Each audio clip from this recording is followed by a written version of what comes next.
এই চ্যানেলে সম্প্রচারিত সকল খবরই সচেতনতামূলক এবং শিক্ষণীয়, কোনো কিছুই প্রভাবিত নয়। নদিয়ার ভাতজাংলা বকুলতলা পাড়ার এক গেঞ্জির কারখানা, সেই গেঞ্জির কারখানাতে আগুন লাগে এবং সেই আগুন লাগার কারণে কিন্তু গোটা এলাকায় চাঞ্চল্য ছড়িয়েছে, ভস্মীভূত হয়ে গিয়েছে বেশ কয়েকটি জায়গা।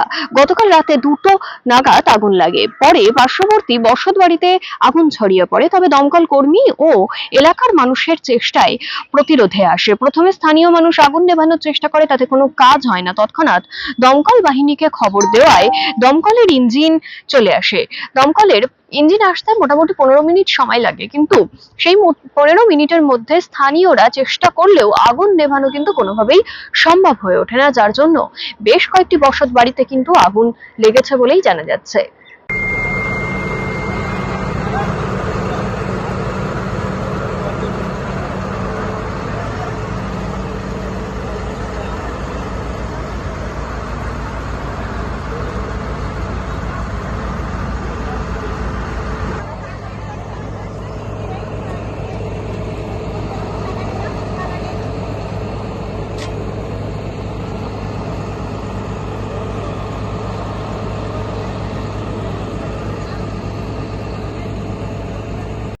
যা বল, কালকে এখানে 12টার সময় সবাই যা আশা করছিল তখনও মানে আগুন লাগেনি, কিন্তু ওই 1টা নাগাদ যাই আগুনটা লেগে যায় এবং পাড়ার লোকজন যারা যারা আছে সবাই আগুন লেবানোর চেষ্টা করে, কিন্তু মানে বালতি করে জল দিয়ে আগুন লেবানো সক্ষম হয়নি। ফায়ার ব্রিগেডকে ফোন করা হয়, ফায়ার ব্রিগেড তৎক্ষণাৎ আসে এবং আগুন লেবানো সক্ষম হয়েছে।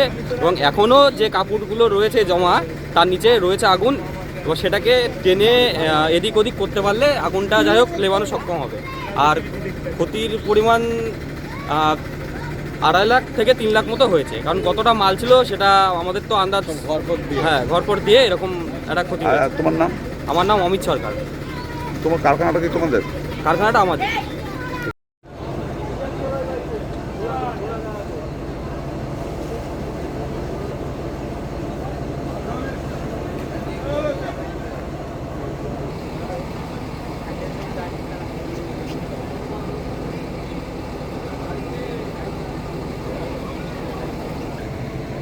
ওই দিকে ঘুরে গিয়ে দিতে পারি